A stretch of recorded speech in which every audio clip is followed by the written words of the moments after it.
ਕਿੱਦਾਂ ਹੋ ਜੀ ਸਾਰੇ? ਹੋਪਫੁਲੀ ਵਧੀਆ ਹੋਵੋਗੇ। ਅਨਦਰ ਡੇ ਅਨਦਰ ਪੋਡਕਾਸਟ। ਅੱਜ ਦਾ ਪੋਡਕਾਸਟ ਥੋੜਾ ਜਿਹਾ ਸਪੈਸ਼ਲ ਹੈ।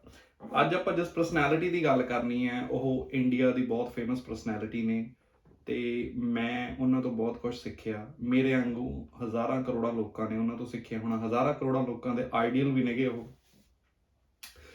ਤੇ ਇੱਕ ਜਿਹੜਾ ਪੋਲੀਟੀਕਲ ਸਲੋਗਨ ਹੈ ਉਹ ਉਹਨਾਂ ਦੇ ਨਾਮ ਤੋਂ ਸਟਾਰਟ ਹੁੰਦਾ ਵਾ। ਹਾਂਜੀ, ਆਪਾਂ ਗੱਲ ਕਰ ਰਹੇ ਹਾਂ ਹੋਰ ਕਿਸੇ ਦੀ ਨਹੀਂ, ਬਾਬਾ ਸਾਹਿਬ ਅੰਬੇਦਕਰ ਦੀ ਆਪਾਂ ਗੱਲ ਕਰ ਰਹੇ ਹਾਂ। ਉਹਨਾਂ ਨੇ ਇੰਡੀਆ ਦਾ ਜਿਹੜਾ ਕਨਸਟੀਟਿਊਸ਼ਨ ਸੀ, ਜਿਹੜੀ ਕਮੇਟੀ ਨੇ ਲਿਖਿਆ ਸੀ, ਉਹਨਾਂ ਨੇ ਉਸ ਕਮੇਟੀ ਨੂੰ ਹੈਡ ਕੀਤਾ ਸੀ। I think if am not wrong, ਜੇ ਮੈਂ ਗਲਤ ਨਹੀਂ ਹੈਗਾ ਤਾਂ ਇੰਡੀਆ ਦੇ ਸਭ ਤੋਂ ਜ਼ਿਆਦਾ ਐਜੂਕੇਟਿਡ ਬੰਦੇ ਉਹ ਸੀਗੇ। ਅੱਜ ਆਪਾਂ ਉਹਨਾਂ ਦੇ ਬਾਰੇ ਗੱਲ ਕਰਨੀ ਹੈ। ਪਰਟੀਕੁਲਰਲੀ ਆਪਾਂ ਉਹਨਾਂ ਨੇ ਇੱਕ ਐਸੇ ਲਿਖਿਆ ਸੀ, ਐਨਹਾਈਲੇਸ਼ਨ ਆਫ ਕਾਸਟ। ਠੀਕ ਹੈ, ਆਹ ਉਹਨਾਂ ਦਾ ਐਸੇ ਆ। ਇਹਦੇ ਨਾਲ ਹੋਰ ਵੀ ਉਹਨਾਂ ਦੇ ਐਸੇ ਨੇਗੇ, 2 ਕਿ 3 ਐਸੇ ਹੋਰ ਆ। Costs in India, ਰਨਡੇ, Gandhi and ਜਿੰਨਾ ਤੇ ਐਨਾਈਲੇਸ਼ਨ ਆਫ ਕਾਸਟ। ਆ 3 ਐਸੇ ਉਹਨਾਂ ਦੇ ਨੇਗੇ ਇਸ ਬੁੱਕ ਦੇ ਵਿੱਚ। ਉਹਨਾਂ ਬਾਰੇ ਆਪਾਂ ਗੱਲ ਕਰਨੀ ਹੈ। ਤੇ ਆਹ ਜਿਹੜਾ ਐਸੇ ਆ ਇਹ ਉਸ ਟਾਈਮ ਤਾਂ ਪਬਲਿਸ਼ ਹੋਇਆ ਹੋਣਾ ਕਿਸੇ ਪੇਪਰ ਦੇ ਵਿੱਚ ਜਾਂ ਕਿਸੇ ਨਾਵਲ ਕਿਸੇ ਮੈਗਜ਼ੀਨ ਜਾਂ ਕਿਸੇ ਬੁੱਕ ਦੇ ਵਿੱਚ। ਮਗਰ ਹੁਣ ਇਹ ਬੁੱਕ ਦੇ ਮਾਧਿਅਮ ਰਾਹੀਂ ਲੋਕਾਂ ਦੇ ਵਿੱਚ ਖਰੀਦਿਆ ਵੇਚਿਆ ਜਾਂਦਾ ਵਾ।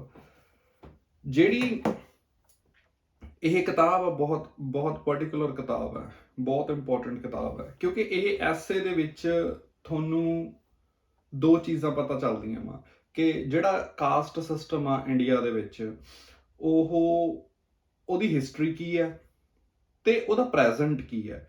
ਬਾਬਾ ਸਾਹਿਬ ਨੇ ਇੱਥੇ ਉਹਦੇ ਫਿਊਚਰ ਦੀ ਗੱਲ ਨਹੀਂ ਕੀਤੀ ਹੈਗੀ, ਮਗਰ ਇੱਕ ਉਹ ਆਸ, ਇੱਕ ਰੌਸ਼ਨੀ ਦੀ ਕਿਰਨ ਛੱਡ ਜਾਂਦੇ ਆ। ਉਹ ਛੋਟੀ ਜਾਤ ਵਾਸਤੇ ਨਹੀਂ ਹੈਗੀ, ਉਹ ਕਿਸੇ ਵੱਡੀ ਜਾਤ ਵਾਸਤੇ ਨਹੀਂ ਹੈਗੀ। ਉਹ ਜਿਹੜੀ ਰੌਸ਼ਨੀ ਦੀ ਕਿਰਨ ਹੈ ਉਹ ਸਮੂਹ ਇੰਡੀਆ ਵਾਸਤੇ ਹੈ। ਇੰਡੀਆ ਦੀ ਤਰੱਕੀ ਹਜੇ ਤੱਕ ਕਿਉਂ ਨਹੀਂ ਹੋਈ, ਉਹ ਜੇ ਤੁਸੀਂ ਆਹ ਐਸੇ ਪੜ੍ਹ ਲਓਗੇ ਤਾਂ ਉਹਦੇ 'ਚੋਂ ਤੁਹਾਨੂੰ ਪਤਾ ਲੱਗ ਜੂਗਾ। ਡਾਇਰੈਕਟਲੀ ਨਹੀਂ ਲਿਖਿਆ ਹੋਇਆ, ਮਗਰ ਕਹਿੰਦੇ ਹੁੰਦੇ ਆ ਕਿ ਜਿਹੜਾ ਤੁਹਾਡਾ ਇਤਿਹਾਸ ਆ ਇਹ ਇੱਕ ਬਹੁਤ ਵੱਡਾ ਲੈਸਨ ਹੁੰਦਾ। ਜੇ ਤੁਸੀਂ ਇਹਦੇ 'ਚੋਂ ਇਤਿਹਾਸ ਪੜ੍ਹ ਲਓਗੇ ਤਾਂ ਤੁਹਾਨੂੰ ਪਤਾ ਲੱਗ ਜੂਗਾ ਕਿ ਅਸੀਂ ਇਤਿਹਾਸ 'ਚ ਕੀ ਗਲਤੀਆਂ ਕੀਤੀਆਂ ਤੇ ਉਹਨਾਂ ਗਲਤੀਆਂ ਨੂੰ ਸੁਧਾਰ ਕੇ ਅਸੀਂ ਅੱਗੇ ਸਾਡੀ ਸੁਸਾਇਟੀ ਨੂੰ ਕਿੱਦਾਂ ਵਧੀਆ ਕਰ ਸਕਦੇ ਹਾਂ। ਚਲੋ ਆਪਾਂ ਸਟਾਰਟਿੰਗ ਕਰਦੇ ਹਾਂ ਇਸ ਐਸੇ ਦੀ। ਇਹ ਐਸੇ ਨੂੰ ਖੈਰ ਮੈਂ ਉਵੇਂ ਪੇਸ਼ ਨਹੀਂ ਕਰਨਾ ਜਿਵੇਂ ਬਾਬਾ ਸਾਹਿਬ ਨੇ ਲਿਖਿਆ। ਇਹ ਐਸੇ ਨੂੰ ਥੋੜਾ ਜਿਹਾ ਮੈਂ ਡਿਫਰੈਂਟ ਤਰੀਕੇ ਨਾਲ ਤੁਹਾਡੇ ਅੱਗੇ ਪੇਸ਼ ਕਰਨਾ ਵਾ ਤਾਂ ਕਿ ਤੁਹਾਨੂੰ ਇਹ ਬਹੁਤ ਵਧੀਆ ਤਰੀਕੇ ਨਾਲ ਸਮਝ ਵਿੱਚ ਆਵੇ। ਬਾਬਾ ਸਾਹਿਬ ਨੇ ਇਹ ਐਸੇ ਨੂੰ ਉੱਦਾਂ ਲਿਖਿਆ ਜਿਵੇਂ ਕੋਈ ਥੀਸਿਸ ਲਿਖਦੇ ਹੁੰਦੇ ਆ, ਜਿਵੇਂ ਕੋਈ ਰਿਸਰਚ ਲਿਖੀ ਜਾਂਦੀ ਹੁੰਦੀ ਹੈ। ਹੁਣ ਉਹਨਾਂ ਦਾ ਇੰਟੈਲੈਕਟ ਲੈਵਲ ਉੱਥੇ ਸੀਗਾ ਕਿ ਉਹ ਗੱਲ ਕਿਤੋਂ ਵੀ ਸਟਾਰਟ ਕਰਦੇ ਸੀ, ਕਿਤੇ ਵੀ ਫਿਨਿਸ਼ ਕਰਦੇ ਸੀ। ਬਟ ਆਈ ਥਿੰਕ ਆਪਣੇ ਤੁਹਾਡੇ ਮੇਰੇ ਅੰਡਰਸਟੈਂਡ ਕਰਨ ਵਾਸਤੇ ਆਪਾਂ ਨੂੰ ਥੋੜਾ ਜਿਹਾ ਇਹਨੂੰ ਸਿੰਪਲੀਫਾਈ ਕਰਨਾ ਪੈਣਾ, ਥੋੜਾ ਜਿਹਾ ਬੈਕਗਰਾਊਂਡ ਨੂੰ ਹੋਰ ਵਧੀਆ ਤਰੀਕੇ ਨਾਲ ਸਮਝਣਾ ਪੈਣਾ ਵਾ। ਦੇਖੋ, ਹਿੰਦੁਸਤਾਨ ਦੇ ਵਿੱਚ ਜਾਤ ਪਾਤ ਦੀ ਸ਼ੁਰੂਆਤ ਹੁੰਦੀ ਹੈ ਮਨੁਸਮ੍ਰਿਤੀ ਤੋਂ। ਬਾਬਾ ਸਾਹਿਬ ਨੇ ਮਨੁਸਮ੍ਰਿਤੀ ਪਾੜੀ ਵੀ ਸੀ, ਅੱਗ ਵੀ ਲਾਈ ਸੀ। ਜਦੋਂ ਕਿਸੇ ਨੂੰ ਜਾਤ ਪਾਤ ਦੇ ਅਗੇਂਸਟ ਪ੍ਰੋਟੈਸਟ ਕਰਨਾ ਹੁੰਦਾ ਤਾਂ ਉਹ ਮਨੁਸਮ੍ਰਿਤੀ ਪਾੜ ਕੇ ਸਿੱਟਦੇ ਆ ਜਾਂ ਉਹਨੂੰ ਅੱਗ ਲਾਉਂਦੇ ਆ। ਹੁਣ ਤੁਹਾਡੇ ਦਿਮਾਗ 'ਚ ਚੱਲ ਰਿਹਾ ਹੋਣਾ ਕਿ ਮਨੂ ਕੌਣ ਸੀ। ਦੇਖੋ, ਹਿੰਦੂ ਮਾਈਥੋਲੋਜੀ ਦੇ ਵਿੱਚ 3 ਦੇਵਤਿਆਂ ਦਾ ਜ਼ਿਕਰ ਆਉਂਦਾ, ਬ੍ਰਹਮਾ, ਵਿਸ਼ਨੂੰ, ਮਹੇਸ਼। ਬ੍ਰਹਮਾ ਨੂੰ ਅਸੀਂ ਕ੍ਰੀਏਟਰ ਕਹਿੰਦੇ ਆ, ਵਿਸ਼ਨੂੰ ਨੂੰ ਅਸੀਂ ਕੇਅਰਰ ਕਹਿੰਦੇ ਆ ਤੇ ਸ਼ਿਵ ਨੂੰ ਅਸੀਂ ਡਿਸਟਰੋਇਰ ਕਹਿੰਦੇ ਆ। ਜਦੋਂ ਧਰਤੀ ਉੱਪਰ ਪਾਪ ਕਹਿੰਦੇ ਵੱਧ ਜਾਂਦਾ ਤੇ ਉਹਨੂੰ ਫਿਕਸ ਨਹੀਂ ਕੀਤਾ ਜਾ ਸਕਦਾ ਤਾਂ ਬ੍ਰਹਮਾ ਡਿਸਾਈਡ ਕਰਦਾ ਕਿ ਅਸੀਂ ਧਰਤੀ ਦਾ ਵਿਨਾਸ਼ ਕਰ ਦੇਣਾ। ਤੇ ਵਿਨਾਸ਼ ਤੋਂ ਬਾਅਦ ਉਹ ਜ਼ਿੰਮੇਵਾਰੀ ਦਿੰਦਾ ਮਨੂ ਨੂੰ ਕਿ ਮਨੂ, ਤੂੰ ਦੁਨੀਆ ਦਾ ਸਾਰਾ ਗਿਆਨ ਇਕੱਠਾ ਕਰ, ਦੁਨੀਆ ਦੇ ਸਾਰੇ ਜੰਤੂ ਇਕੱਠੇ ਕਰ, ਜੀਵ ਜੰਤੂ ਇਕੱਠੇ ਕਰ ਤੇ ਉਹਨਾਂ ਵਾਸਤੇ ਇੱਕ ਬੇੜੀ ਬਣਾ ਲੈ ਤੇ ਅਸੀਂ ਸੈਲਾਬ ਲੈ ਕੇ ਆਵਾਂਗੇ ਦੁਨੀਆ ਤੇ। ਜਦੋਂ ਸੈਲਾਬ ਖਤਮ ਹੋ ਗਿਆ ਤੂੰ ਧਰਤੀ ਤੇ ਦੁਬਾਰਾ ਆਈ, ਪਾਣੀ ਚੋਂ ਬਾਹਰ ਨਿਕਲੀ ਤੇ ਮਨੁੱਖਤਾ ਦੀ ਸਿਰਜਣਾ ਦੁਬਾਰਾ ਕਰੀ। ਹੁਣ ਦੇਖੋ, ਮਨੂ ਕੱਲਾ ਇੰਡੀਆ 'ਚ ਨਹੀਂ ਹੋਇਆ। ਸੇਮ ਸਟੋਰੀ ਬਾਈਬਲ ਦੇ ਵਿੱਚ ਵੀ ਹੈਗੀ ਆ। ਬਾਈਬਲ ਦੇ ਵਿੱਚ ਮਨੂ ਨਾਮ ਦਾ ਜਿਹੜਾ ਕਰੈਕਟਰ ਆ ਉਹਨੂੰ ਮਨੂ ਨਹੀਂ ਕਹਿੰਦੇ, ਉਹਨੂੰ ਨੋਆ ਕਹਿੰਦੇ ਆ। ਫਿਰ ਮਿਡਲ ਈਸਟ ਦੇ ਵਿੱਚ ਵੀ ਸਟੋਰੀ ਹੈਗੀ ਆ, ਉੱਥੇ ਉਹਨੂੰ ਗਿਗਲਾਮਿਸ਼ ਕਹਿ ਦਿੰਦੇ ਆ। ਠੀਕ ਹੈ, ਸੋ ਇਦਾਂ ਹੀ ਜਿਹੜੀ ਇਹ ਸਟੋਰੀ ਆ ਤੁਹਾਨੂੰ ਹਰ ਕਿਸੇ ਜਿਹੜੇ ਪੁਰਾਣੇ ਕਲਚਰ ਨੇਗੇ ਉਹਨਾਂ ਦੇ ਵਿੱਚ ਸਟੋਰੀ ਮਿਲ ਜੂਗੀ। ਉਹਦਾ ਰੂਪ ਰੂਪਾਂਤਰਣ ਵੱਖਰਾ ਹੁੰਦਾ ਵਾ। ਠੀਕ ਹੈ ਜੀ, ਕਿਤੇ ਨਾਵ ਆ, ਕਿਤੇ ਪਿਰਾਮਿਡ ਆ, ਕਿਤੇ ਕੁਛ ਹੈ। ਹੁਣ ਇਹ ਜਿਹੜੀਆਂ ਸਟੋਰੀਆਂ ਨੇ ਇਹ ਬਹੁਤ ਇੰਪੋਰਟੈਂਟ ਨੇ ਕਿਉਂਕਿ ਇਹਨਾਂ ਨੇ ਬੰਦਿਆਂ ਦੀ ਹਿਸਟਰੀ ਉੱਪਰ ਬਹੁਤ ਵੱਡੇ ਤਰੀਕੇ ਨਾਲ ਇੰਪੈਕਟ ਪਾਇਆ ਵਾ। ਹੁਣ ਅਸੀਂ ਇਸ ਚੀਜ਼ ਨੂੰ ਡਿਨਾਈ ਨਹੀਂ ਕਰ ਸਕਦੇ ਕਿ ਸਾਡੀ ਸੁਸਾਇਟੀ ਦੀ ਜਿਹੜੀ ਸਿਰਜਣਾ ਹੋਈ ਆ ਇਹਨਾਂ ਕਹਾਣੀਆਂ, ਇਹਨਾਂ ਕਿੱਸਿਆਂ ਤੋਂ ਹੋਈ ਹੈ। ਮਗਰ ਗੱਲ ਉੱਥੇ ਆ ਕੇ ਮੁੱਕਦੀ ਨਹੀਂ ਹੈ। ਮਨੁੱਖਤਾ ਦੀ ਸਿਰਜਣਾ ਕਰਨ ਦੇ ਨਾਲ ਨਾਲ ਮਨੂ ਸਮ੍ਰਿਤੀ ਲਿਖ ਦਿੰਦਾ ਵਾ। ਹੁਣ ਦੇਖੋ, ਮਨੂ ਸਮ੍ਰਿਤੀ ਕੋਈ ਧਾਰਮਿਕ ਕਿਤਾਬ ਨਹੀਂ ਹੈਗੀ।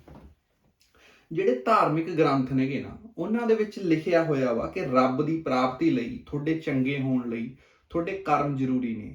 ਤੁਹਾਡੇ ਖਾਨਦਾਨ ਨਾਲ, ਜਾਤ ਪਾਤ ਨਾਲ ਕੋਈ ਇਹਦਾ ਲੈਣਾ ਦੇਣਾ ਨਹੀਂ ਹੈ।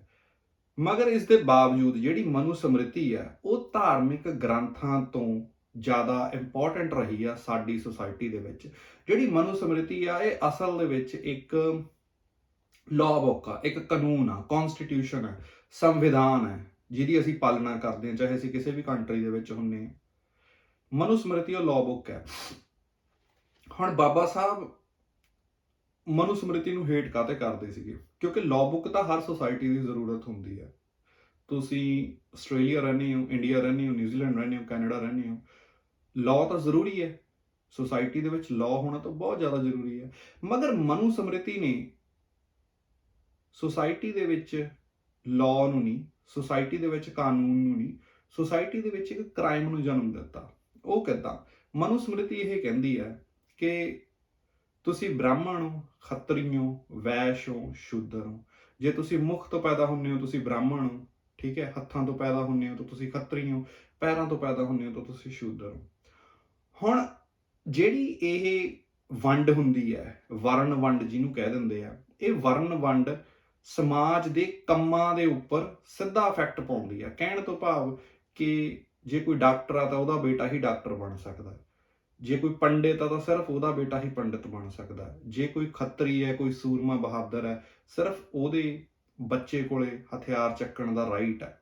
Right to education, right to defence, ਠੀਕ ਹੈ, right to feed yourself, right to do commerce. ਇਹ ਜਿਹੜੇ ਰਾਈਟਸ ਨੇਗੇ ਨਾ, ਇਹ ਵੰਡ ਲਏ ਜਾਂਦੇ ਆ। ਤੇ ਦੇਖੋ, ਮਨੂ ਸਮ੍ਰਿਤੀ ਜਦੋਂ ਇਹਨਾਂ ਨੂੰ ਵੰਡਦੀ ਹੈ, ਜਿਹੜੇ ਤਾਂ ਵਧੀਆ ਵਧੀਆ ਕੰਮ ਹੁੰਦੇ ਆ ਉਹ ਉੱਪਰਲੇ 3 ਵਰਨਾਂ ਕੋਲੇ ਰਹਿ ਜਾਂਦੇ ਆ। ਜਿਹੜੇ ਸਾਰੇ ਉਹ ਕੰਮ ਹੁੰਦੇ ਆ, ਛੋਟੇ ਛੋਟੇ ਕੰਮ ਹੁੰਦੇ ਆ, ਉਹ ਛੋਟੀਆਂ ਜਾਤੀਆਂ ਵਾਸਤੇ ਰੱਖੇ ਜਾਂਦੇ ਆ। ਹੁਣ ਅਸੀਂ ਗਲੀਆਂ ਮੁਹੱਲਿਆਂ 'ਚ, ਪਿੰਡਾਂ 'ਚ ਆਮ ਸੁਣਦੇ ਹਾਂ ਸਵੇਰੇ ਸਵੇਰੇ ਕਿ ਕੂੜੇ ਵਾਲਾ ਆ ਗਿਆ, ਕੂੜੇ ਵਾਲਾ ਆ ਗਿਆ। ਮਗਰ ਉਹ ਬੰਦਾ ਕੂੜੇ ਵਾਲਾ ਨਹੀਂ ਹੁੰਦਾ, ਉਹ ਸਫਾਈ ਵਾਲਾ ਹੁੰਦਾ। ਅਸੀਂ ਉਹਨੂੰ ਕੂੜੇ ਵਾਲਾ ਕਹਿ ਕੇ, ਕੂੜੇ ਵਾਲੇ ਤਾਂ ਅਸੀਂ ਹੁੰਨੇ ਆ, ਅਸੀਂ ਉਹਨੂੰ ਕੂੜਾ ਦਿੰਨੇ ਆ, ਕੂੜਾ ਸਾਡੇ ਕੋਲੇ ਹੁੰਦਾ। ਉਹ ਤਾਂ ਸਾਡੇ ਘਰ 'ਚੋਂ ਕੂੜਾ ਲੈ ਕੇ ਜਾਂਦਾ, ਸਫਾਈ ਕਰਕੇ ਜਾਂਦਾ, ਤਾਂ ਉਹਨੂੰ ਸਫਾਈ ਵਾਲਾ ਕਹਿਣਾ ਚਾਹੀਦਾ। ਹੁਣ ਹਜ਼ਾਰਾਂ ਸਾਲਾਂ ਦੀ ਜਿਹੜਾ ਇਤਿਹਾਸ ਹੈ ਕਿ ਇੱਕ ਖਾਸ ਸ਼੍ਰੇਣੀ ਦੇ ਲੋਕਾਂ ਨੂੰ ਇਹ ਕੰਮ ਦਿੱਤਾ ਹੋਇਆ। ਅਸੀਂ ਨਾਲੇ ਤਾਂ ਉਹਨਾਂ ਤੋਂ ਕੰਮ ਲੈਂਦੇ ਹਾਂ, ਨਾਲੇ ਉਹਨਾਂ ਨੂੰ ਬੇਇੱਜ਼ਤੀ ਕਰਦੇ ਹਾਂ, ਤੇ ਨਾਲੇ ਜਿਹੜਾ ਉਹਨਾਂ ਦੀ ਜਾਤ ਦਾ ਨਾਮ ਆ ਸਾਡੀ ਸੁਸਾਇਟੀ ਦੇ ਵਿੱਚ ਇੱਕ ਗਾਲ ਮਾਤਰ ਬਣ ਕੇ ਰਹਿ ਚੁੱਕਾ ਵਾ। ਹੁਣ ਦੇਖੋ, ਜਿਹੜੀ ਇਹ ਕਿਤਾਬ ਆ, ਇਹਦੇ ਵਿੱਚ ਬਾਬਾ ਸਾਹਿਬ ਮਨੂ ਸਮ੍ਰਿਤੀ ਨੂੰ ਇਸੇ ਕਰਕੇ ਮਨਾ ਕਰਦੇ ਆ ਕਿਉਂਕਿ ਇਹ ਜ਼ਰੂਰੀ ਨਹੀਂ ਕਿ ਕਿਸੇ ਬਹੁਤ ਵੱਡੇ ਗਿਆਨੀ ਦਾ ਬੇਟਾ ਗਿਆਨੀ ਹੋਵੇ। ਇਹ ਜ਼ਰੂਰੀ ਨਹੀਂ ਕਿ ਕਿਸੇ ਕੂੜਾ ਚੱਕਣ ਵਾਲੇ ਦਾ ਬੇਟਾ, ਉਹਦੇ ਜ਼ਿੰਦਗੀ ਦੇ ਵਿੱਚ, ਉਹਦੇ ਫਿਊਚਰ ਦੇ ਵਿੱਚ ਸਿਰਫ ਕੂੜਾ ਚੱਕਣਾ ਹੀ ਲਿਖਿਆ ਹੋਇਆ ਵਾ। ਦੇਖੋ, ਇੰਡੀਆ ਦੇ ਵਿੱਚ ਕਿੰਨੇ ਸਾਲ ਦੀ ਗੁਲਾਮੀ ਰਹੀ ਹੈ? 500 ਸਾਲ ਤੋਂ ਜ਼ਿਆਦਾ ਦੀ ਗੁਲਾਮੀ ਰਹੀ ਹੈ। ਉਹ ਗੁਲਾਮੀ ਦਾ ਕਾਰਨ ਕੀ ਸੀ? ਉਹ ਗੁਲਾਮੀ ਦਾ ਕਾਰਨ ਮਨੂ ਸਮ੍ਰਿਤੀ ਚੋਂ ਨਿਕਲਿਆ ਵਾ। ਹਿੰਦੁਸਤਾਨ ਦੀ ਗੁਲਾਮੀ ਪਿੱਛੇ ਮਨੂ ਸਮ੍ਰਿਤੀ ਸੀ। ਉਹਦੇ ਪਿੱਛੇ ਇਹ ਨਹੀਂ ਸੀ ਕਿ ਧੋਖਾ ਹੋਇਆ, ਇਹ ਨਹੀਂ ਸੀ ਕਿ ਹਿੰਦੂ ਮੁਸਲਿਮ ਹੋਇਆ, ਇਹ ਨਹੀਂ ਸੀ ਕਿ ਅਸੀਂ ਕਮਜ਼ੋਰ ਸੀ। ਉਹਦਾ ਸਿਰਫ ਕਾਰਨ ਸੀ ਮਨੂ ਸਮ੍ਰਿਤੀ। ਗੁਲਾਮੀ ਦਾ ਕਾਰਨ ਮਨੂ ਸਮ੍ਰਿਤੀ ਕਿਉਂ ਸੀ? ਤੁਸੀਂ ਸੋਚ ਕੇ ਹੈਰਾਨ ਹੋਵੋਗੇ ਕਿ ਇੱਕ ਕਿਤਾਬ ਸਾਡੇ ਉੱਪਰ 500-700 ਸਾਲ ਦੀ ਗੁਲਾਮੀ ਕਿੱਦਾਂ ਦੇ ਸਕਦੀ ਹੈ। ਦੇਖੋ, ਇਹਦੇ ਵਾਸਤੇ ਤੁਹਾਨੂੰ ਨਾ, ਜਿਨ੍ਹਾਂ ਨੇ ਸਾਡੇ ਤੇ ਹਮਲੇ ਕੀਤੇ, ਅਟੈਕ ਕੀਤਾ, ਤੁਹਾਨੂੰ ਉਹਨਾਂ ਨੂੰ ਸਮਝਣਾ ਪੈਣਾ ਵਾ।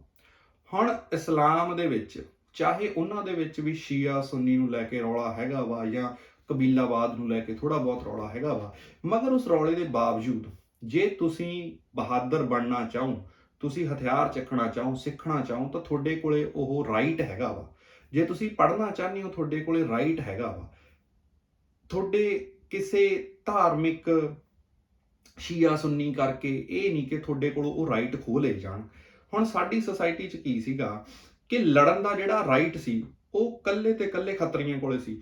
ਪੂਰੇ ਦੇਸ਼ ਦਾ ਡਿਫੈਂਸ ਜਿਹੜਾ ਸੀਗਾ ਸਿਰਫ ਇੱਕ ਕੌਮ ਕੋਲੇ ਸੀਗਾ। ਹੁਣ ਜਦੋਂ ਬਾਹਰੋਂ ਕੋਈ ਹਮਲਾ ਕਰਦਾ ਸੀ ਤਾਂ ਜਦੋਂ ਖੱਤਰੀ ਹਾਰ ਜਾਂਦੇ ਸੀ, ਖਤਮ ਹੋ ਜਾਂਦੇ ਸੀ, ਉਸ ਤੋਂ ਬਾਅਦ ਜਿਹੜੇ ਬਾਕੀ ਲੋਕ ਹੁੰਦੇ ਸੀ ਉਹ ਡਿਫੈਂਸਲੈਸ ਹੋ ਜਾਂਦੇ ਸੀਗੇ। ਦੇਖੋ ਗੋਰਿਆਂ ਦੀ ਫੌਜ ਦੇ ਵਿੱਚ ਜਦੋਂ ਤੁਸੀਂ ਇਹਨਾਂ ਦੀ ਹਿਸਟਰੀ ਪੜ੍ਹੋਗੇ ਤਾਂ ਇਹ ਜਦੋਂ ਫੌਜੀ ਇਕੱਠੇ ਕਰਦੇ ਸੀ ਤਾਂ ਇਹ ਹਰ ਇੱਕ ਬੰਦੇ ਨੂੰ ਇਨਵੀਟੇਸ਼ਨ ਦਿੰਦੇ ਸੀ, ਹਰ ਇੱਕ ਬੰਦੇ ਨੂੰ ਜ਼ੋਰ ਜ਼ਬਰਦਸਤੀ ਨਾਲ ਵੀ ਭਰਤੀ ਕਰਦੇ ਸੀ।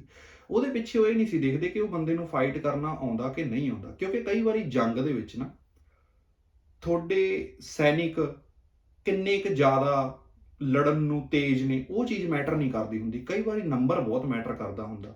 ਜਦੋਂ ਇੱਕ ਪਾਸੇ 1 ਲੱਖ ਬੰਦਾ ਇਹੋ ਜਿਹਾ ਖੜਾ ਹੋ ਜੇ ਜਿਹਨੂੰ ਲੜਨਾ ਨਹੀਂ ਆਉਂਦਾ ਤੇ ਉਹਦੇ ਸਾਹਮਣੇ 10,000 ਬੰਦੇ ਖੜੇ ਹੋਣ ਜਿਨ੍ਹਾਂ ਨੂੰ ਬਹੁਤ ਵਧੀਆ ਤਰੀਕੇ ਨਾਲ ਲੜਨਾ ਆਉਂਦਾ, ਤਾਂ 10,000 ਬੰਦੇ ਵੈਸੇ ਹੀ ਹਾਰ ਜਾਂਦੇ ਆ।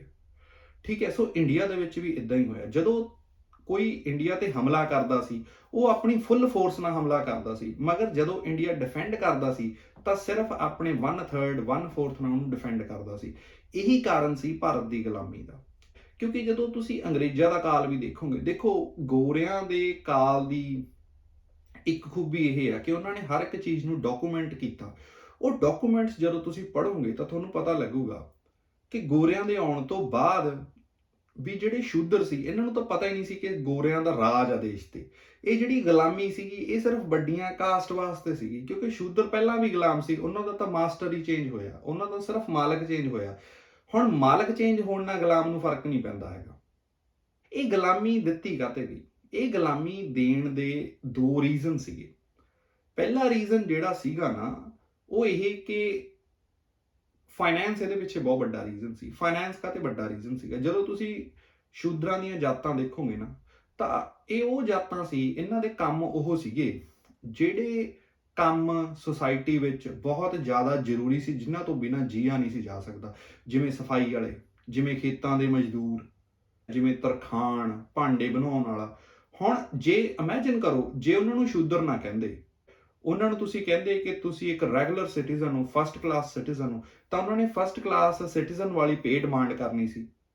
ਹੁਣ ਤੁਸੀਂ ਆਪਾਂ ਵਿਦੇਸ਼ 'ਚ ਰਹਿੰਦੇ ਹਾਂ, ਵਿਦੇਸ਼ 'ਚ ਦੇਖੋ ਸਭ ਤੋਂ ਮਹਿੰਗਾ ਕੌਣ ਹੈ? ਸਭ ਤੋਂ ਮਹਿੰਗਾ ਪਲੰਬਰ ਹੈ, ਸਭ ਤੋਂ ਮਹਿੰਗਾ ਘਰ ਬਣਾਉਣ ਵਾਲਾ ਮਜ਼ਦੂਰ ਹੈ। ਆਸਟ੍ਰੇਲੀਆ ਦੇ ਵਿੱਚ ਤਾਂ ਬ੍ਰਿਕੀਜ਼ ਜਿਹੜੇ ਹੁੰਦੇ ਆ ਉਹਨਾਂ ਨੂੰ ਪਰ ਇੱਟ ਦੇ ਪੈਸੇ ਮਿਲਦੇ ਆ। ਤਾਂ ਉਦੋਂ ਕੀ ਕੀਤਾ ਗਿਆ? ਉਦੋਂ ਫਾਈਨੈਂਸ ਕੰਟਰੋਲ ਕਰਨ ਵਾਸਤੇ ਇਹਨਾਂ ਜਾਤਾਂ ਦੇ ਉੱਪਰ ਗੁਲਾਮੀ ਦਿੱਤੀ ਗਈ ਤਾਂ ਕਿ ਉਹਨਾਂ ਨੂੰ ਬਹੁਤ ਮਿਨੀਮਮ ਵੇਜ ਤੇ ਕੰਮ ਕਰਾਇਆ ਜਾ ਸਕੇ।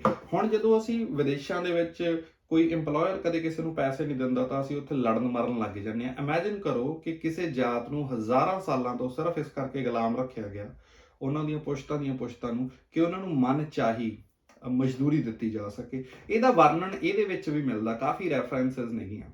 ਤੁਸੀਂ ਉਹਨਾਂ ਨੂੰ ਡੀਪ ਦੇ ਵਿੱਚ ਪੜ੍ਹਨਾ ਤਾਂ ਇਹ ਕਿਤਾਬ ਪੜ੍ਹ ਸਕਦੇ ਹੋ। ਜੇ ਹਰ ਇੱਕ ਗੱਲ ਤੇ ਮੈਂ ਗੱਲ ਕਰਨ ਲੱਗ ਗਿਆ ਤਾਂ ਜਿਹੜਾ ਪੌਡਕਾਸਟ ਬਹੁਤ ਵੱਡਾ ਹੋ ਜਾਊਗਾ। ਦੂਜਾ ਕਾਰਨ ਇਹ ਸੀ ਕਿ ਲੋਕਾਂ ਨੂੰ ਤੁਸੀਂ ਪੋਪੂਲੇਸ਼ਨ ਕੰਟਰੋਲ ਕਰਨਾ ਸੀ। ਤੁਸੀਂ ਚਾਹੁੰਦੇ ਸੀ ਕਿ ਲੋਕ ਪਾਰਟਿਕੂਲਰ ਜਾਤਾਂ ਨੂੰ ਰੱਬ ਮੰਨਣ। ਜਿਵੇਂ ਬ੍ਰਾਹਮਣਾਂ ਨੂੰ ਲੈ ਕੇ ਬਹੁਤ ਜ਼ਿਆਦਾ ਫੈਲਾਇਆ ਗਿਆ ਸੀ ਕਿ ਜਿਹੜਾ ਰਾਈਟ ਟੂ ਐਜੂਕੇਸ਼ਨ ਆ ਸਿਰਫ ਇਹਨਾਂ ਕੋਲੇ ਹੈ। ਫਿਰ ਇਹਨਾਂ ਨੇ ਆਪਣੀ ਫੈਸਿਲਿਟੀ ਵਾਸਤੇ ਇਦਾਂ ਦੇ ਸਿਸਟਮ ਬਣਾਏ ਹੋਏ ਸੀ ਕਿ ਮਤਲਬ ਛੱਡੋ ਹੀ ਤੁਸੀਂ ਉਹਨਾਂ ਤੇ, ਮਤਲਬ ਗੱਲ ਕਰਨੀ ਵੀ ਮੇਰਾ ਮਨ ਦੁਖਦਾ ਉਹਨਾਂ ਤੇ ਗੱਲ ਕਰਨ ਨੂੰ ਵੀ। ਇੱਕ ਸਿਸਟਮ ਹੁੰਦਾ ਸੀ, ਬ੍ਰਾਹਮਣਾਂ ਨੇ ਇੱਕ ਸਿਸਟਮ ਬਣਾਇਆ ਸੀ ਜਿਹਨੂੰ ਦੇਵਦਾਸੀ ਸਿਸਟਮ ਕਹਿੰਦੇ ਸੀਗੇ। ਇਹ ਦੇਵਦਾਸੀ ਸਿਸਟਮ ਜਿਹੜਾ ਹੈਗਾ ਨਾ ਇਹ ਸਾਨੂੰ ਗ੍ਰੀਸ ਦੇ ਵਿੱਚ ਵੀ ਦੇਖਣ ਨੂੰ ਮਿਲਦਾ, ਸਾਨੂੰ ਜਿਹੜੇ ਯੂਰਪ ਦੇ ਏਂਸ਼ੀਅੰਟ ਕਲਚਰ ਨੇ ਸਾਨੂੰ ਉਹਨਾਂ ਵਿੱਚ ਵੀ ਦੇਖਣ ਨੂੰ ਮਿਲਦਾ। ਉੱਥੇ ਉਹਨਾਂ ਨੂੰ ਔਰੇਕਲਸ ਕਿਹਾ ਜਾਂਦਾ ਸੀ, ਸਾਡੇ ਉੱਥੇ ਮਤਲਬ ਕਾਈਂਡ ਆਫ ਆਪਾਂ ਉਹਨਾਂ ਨੂੰ ਦੇਵਦਾਸੀਆਂ ਕਹਿ ਦਿੰਦੇ ਸੀ। ਇਹ ਦੇਵਦਾਸੀਆਂ ਕੀ ਹੁੰਦੀਆਂ ਸੀਗੀਆਂ? ਇਹ ਦੇਵਦਾਸੀਆਂ ਬ੍ਰਾਹਮਣਾਂ ਦੀਆਂ ਪਰਸਨਲ ਪ੍ਰੋਸਟੀਟਿਊਟਸ ਹੁੰਦੀਆਂ ਸੀਗੀਆਂ। ਬ੍ਰਾਹਮਣ ਇਹਨਾਂ ਨੂੰ ਆਪਣੀ ਮਨਮਰਜ਼ੀ ਨਾਲ ਯੂਜ਼ ਕਰਦੇ ਸੀ। ਇਹ ਜਿੰਨੀਆਂ ਆਉਂਦੀਆਂ ਸੀ ਇਹ ਸਾਰੀਆਂ ਛੋਟੀ ਜਾਤ ਤੋਂ ਆਉਂਦੀਆਂ ਸੀ। ਛੋਟੀ ਜਾਤ ਨੂੰ ਇਹ ਕਿਹਾ ਜਾਂਦਾ ਸੀ ਕਿ ਤੁਹਾਡੇ ਮਾੜੇ ਕਰਮਾਂ ਕਰਕੇ ਤੁਹਾਨੂੰ ਇਹ ਜਨਮ ਮਿਲਿਆ ਵਾ, ਤੇ ਜਿਹੜੀਆਂ ਸੋਹਣੀਆਂ ਕੁੜੀਆਂ ਹੁੰਦੀਆਂ ਸੀ ਉਹਨਾਂ ਨੂੰ ਚੱਕ ਲਿਆਉਂਦੇ ਸੀਗੇ ਕਿ ਤੁਹਾਨੂੰ ਤੁਹਾਡੀ ਸ਼ੁੱਧੀ ਕਰਨੀ ਹੈ, ਤੁਹਾਨੂੰ ਅਗਲਾ ਜਨਮ ਤਾਂ ਵਧੀਆ ਮਿਲੂਗਾ ਜੇ ਤੁਸੀਂ ਸਾਡੀ ਸੇਵਾ ਕਰੋਗੇ। ਫਾਈਨੈਂਸ ਇੱਕ ਲੈਵਲ ਤੇ ਬਹੁਤ ਛੋਟਾ ਹੋ ਜਾਂਦਾ, ਮਗਰ ਲੋਕਾਂ ਨੂੰ ਕੰਟਰੋਲ ਕਰਨਾ, ਪੋਪੂਲੇਸ਼ਨ ਕੰਟਰੋਲ ਕਰਨਾ, ਇਹ ਹੋਰ ਕੁਛ ਨਹੀਂ, ਇਹ ਇੱਕ ਨਾਰਸਿਸਿਸਟ ਸੁਸਾਇਟੀ ਦਾ ਕੰਮ ਹੋ ਸਕਦਾ ਵਾ। ਦੇਖੋ ਇੱਕ ਹੋਰ ਕਿਤਾਬ ਹੈ ਭਾਰਤੀ ਲੋਕ ਨੀਚ ਕਿੱਦਾਂ ਬਣੇ। ਉਹਦੇ ਵਿੱਚ ਵੀ ਤੁਹਾਨੂੰ ਇਹ ਸਾਰਾ ਜਿਹੜਾ ਜ਼ਿਕਰ ਬਹੁਤ ਡਿਟੇਲ ਦੇ ਵਿੱਚ ਮਿਲੂਗਾ। ਬਾਬਾ ਸਾਹਿਬ ਦੇ ਟਾਈਮ ਦੀਆਂ ਬਹੁਤ ਐਗਜ਼ਾਮਪਲਸ ਨੇਗੀਆਂ, ਜਿਹਦੇ ਵਿੱਚ ਇੱਕ ਐਗਜ਼ਾਮਪਲ ਹੈ ਕਿ ਮਹਾਰਾਸ਼ਟਰ ਦੇ ਵਿੱਚ ਜਦੋਂ ਕੋਈ ਸ਼ੂਦਰ ਘਰੋਂ ਨਿਕਲਦਾ ਸੀ ਤਾਂ ਉਹਨੂੰ ਲੱਕ ਤੇ ਪਿਛਲੇ ਪਾਸੇ ਝਾੜੂ ਬੰਨ੍ਹਣਾ ਪੈਂਦਾ ਸੀ, ਤਾਂ ਕਿ ਉਹਦੇ ਪੈਰਾਂ ਦੇ ਨਿਸ਼ਾਨ ਉਹ ਝਾੜੂ ਸਾਫ਼ ਕਰਦਾ ਜਾਵੇ। ਉਹਨੂੰ ਗਲ ਦੇ ਵਿੱਚ ਇੱਕ ਕਟੋਰੀ ਜਾਂ ਲੋਟਾ ਬੰਨ੍ਹਣਾ ਪੈਂਦਾ ਸੀ, ਜੇ ਉਹਦਾ ਮਨ ਕਰਦਾ ਥੁੱਕਣ ਦਾ ਤਾਂ ਉਹਨੂੰ ਲੋਟੇ ਵਿੱਚ ਥੁੱਕਣਾ, ਉਹ ਬਾਹਰ ਕਿਤੇ ਥੁੱਕ ਨਹੀਂ ਸਕਦਾ। ਜੇ ਉਹਦੀ ਛਾਂ ਕਿਸੇ ਪੰਡਤ ਤੇ ਪੈ ਜਾਂਦੀ ਸੀ ਤਾਂ ਪੰਡਤ ਜੀ ਉਹਨੂੰ ਕੁੱਟ ਦਿੰਦੇ ਸੀਗੇ। ਤੁਸੀਂ ਮੰਗਲ ਪਾਂਡੇ ਫਿਲਮ ਜੇ ਦੇਖੀ ਆ, ਉਹਦੇ ਵਿੱਚ ਵੀ ਇੱਕ ਇਦਾਂ ਦਾ ਹੀ ਸੀਨ ਆਉਂਦਾ ਹੁੰਦਾ, ਜਿੱਥੇ ਇੱਕ ਸ਼ੂਦਰ ਉਹਨੂੰ ਕਹਿੰਦਾ ਵਾ ਕਿ ਇਦਾਂ ਇਦਾਂ ਕਰਕੇ ਕਾਰਤੂਸ ਦੇ ਉੱਪਰ ਗਾਂ ਦਾ ਤੇ ਸੂਰ ਦੀ ਚਰਬੀ ਲੱਗਣੀ ਹੈ ਤੇ ਤੁਸੀਂ ਤਾਂ ਮੇਰੇ ਤੋਂ ਵੀ ਜ਼ਿਆਦਾ ਭੈੜੇ ਹੋ ਜਾਣਾ, ਤੇ ਫਿਰ ਮੰਗਲ ਪਾਂਡੇ ਨੂੰ ਗੁੱਸਾ ਚੜ੍ਹਦਾ ਵਾ। ਮੰਗਲ ਪਾਂਡੇ ਇੱਕ ਬ੍ਰਾਹਮਣ ਸੀ, ਉਹਨੂੰ ਸ਼ੂਦਰ ਦੀ ਟੱਚ ਵੀ ਪਸੰਦ ਨਹੀਂ ਸੀਗਾ। ਇਦਾਂ ਦੀਆਂ ਕਾਫੀ ਐਗਜ਼ਾਮਪਲਸ ਨੇਗੀਆਂ। ਜਦੋਂ ਕਿਸੇ ਪੰਡਤ ਜੀ ਨੂੰ ਕੋਈ ਸ਼ੂਦਰ ਪਾਠ ਕਰਦਾ ਸੁਣ ਲੈਂਦਾ ਸੀ ਤਾਂ ਕਾਂਸਾ ਪਿਘਲਾ ਕੇ ਉਹ ਸ਼ੂਦਰ ਦੇ ਕੰਨਾਂ ਵਿੱਚ ਪਾ ਦਿੰਦੇ ਸੀ। ਜੇ ਕੋਈ ਸ਼ੂਦਰ ਕਿਸੇ ਉੱਚੀ ਜਾਤ ਦੇ ਬੰਦੇ ਦਾ ਨਾਮ ਲੈ ਲੈਂਦਾ ਸੀਗਾ ਤਾਂ ਉਹਦੀਆਂ ਜੀਭਾਂ ਵੱਢ ਦਿੱਤੀਆਂ ਜਾਂਦੀਆਂ ਸੀਗੀਆਂ। ਸੋ ਇਦਾਂ ਦੀਆਂ ਕਾਫੀ ਐਗਜ਼ਾਮਪਲ ਤੁਹਾਨੂੰ ਇਹਦੇ ਵਿੱਚ ਮਿਲ ਜਾਣਗੀਆਂ, ਮਗਰ ਇਹ ਪੁਰਾਣੀਆਂ ਐਗਜ਼ਾਮਪਲ ਨੇਗੀਆਂ। ਇਹਨਾਂ ਉੱਪਰ ਗੱਲ ਕਰਕੇ ਕੋਈ ਫਾਇਦਾ ਨਹੀਂ, ਜੋ ਹੋ ਗਿਆ ਸੋ ਹੋ ਗਿਆ। ਆਪਾਂ ਅੱਜ ਦੇ ਸਮੇਂ ਦੀ ਐਗਜ਼ਾਮਪਲ ਦੀ ਗੱਲ ਕਰਦੇ ਹਾਂ। ਆਰਟੀਕਲ 15 ਇੱਕ ਫਿਲਮ ਬਣੀ ਹੈ, ਇਸ ਦੇ ਵਿੱਚ ਛੋਟੀਆਂ ਜਾਤਾਂ ਦੇ ਖਿਲਾਫ ਬਹੁਤ ਜ਼ਿਆਦਾ ਕ੍ਰਾਈਮ ਹੁੰਦੇ ਆ। ਉਹ ਕ੍ਰਾਈਮ ਸਿਰਫ ਇਸ ਕਰਕੇ ਹੁੰਦੇ ਆ ਕਿਉਂਕਿ ਦੇ ਬਿਲੋਂਗ ਟੂ ਲੋਅਰ ਕਾਸਟ। ਹੁਣ ਕ੍ਰਾਈਮ ਕਾਹਦੇ ਤੇ ਹੁੰਦੇ ਆ? ਕੋਈ ਬੰਦਾ ਘੋੜੀ ਚੜ੍ਹ ਗਿਆ, ਕਿਸੇ ਛੋਟੀ ਜਾਤ ਵਾਲੇ ਨੇ ਘੋੜਾ ਬਾਏ ਕਰ ਲਿਆ, ਘੋੜੇ ਤੇ ਘੋੜ ਸਵਾਰੀ ਕਰ ਲਈ ਤਾਂ ਉਹਨੂੰ ਮਾਰ ਦਿੱਤਾ ਜਾਂਦਾ। ਜੇ ਕੋਈ ਛੋਟੀ ਜਾਤ ਦੀ ਔਰਤ ਪੜ੍ਹ ਲਿਖ ਜਾਂਦੀ ਹੈ ਥੋੜਾ ਜਿਹਾ ਤਾਂ ਉਹਦਾ ਰੇਪ ਕਰ ਦਿੱਤਾ ਜਾਂਦਾ। ਆਰਟੀਕਲ 15 ਫਿਲਮ ਬਣੀ ਸੀ, ਤੁਸੀਂ ਉਹ ਦੇਖ ਸਕਦੇ ਹੋ, ਗੂਗਲ ਕਰ ਸਕਦੇ ਹੋ। Crime against scheduled caste, lower caste, Dalits, ਤੁਹਾਨੂੰ ਕਾਫੀ ਨਿਊਜ਼ ਮਿਲ ਜਾਣਗੀਆਂ। ਟਾਈਮਜ਼ ਆਫ ਇੰਡੀਆ, ਠੀਕ ਹੈ, ਵੱਡੇ ਵੱਡੇ ਨਿਊਜ਼ਪੇਪਰ, ਉਹਨਾਂ ਦੀਆਂ ਤੁਹਾਨੂੰ ਨਿਊਜ਼ ਮਿਲ ਜਾਣਗੀਆਂ। ਇਹ ਕੋਈ ਛੋਟੇ ਮੋਟੇ ਅਖਬਾਰ ਇਹਨਾਂ ਨੂੰ ਰਿਪੋਰਟ ਨਹੀਂ ਕਰਦੇ, ਵੱਡੇ ਵੱਡੇ ਅਖਬਾਰਾਂ ਨੇ ਰਿਪੋਰਟ ਕੀਤੀਆਂ ਹੋਈਆਂ। ਹੀਨੀਅਸ ਕ੍ਰਾਈਮਸ ਹੁੰਦੇ ਆ, ਹੀਨੀਅਸ ਕ੍ਰਾਈਮਸ ਹੁੰਦੇ ਆ ਜਿੱਥੇ ਲੋਅਰ ਕਾਸਟ ਵਾਲਿਆਂ ਨੂੰ ਦਬਾਇਆ ਜਾਂਦਾ ਵਾ।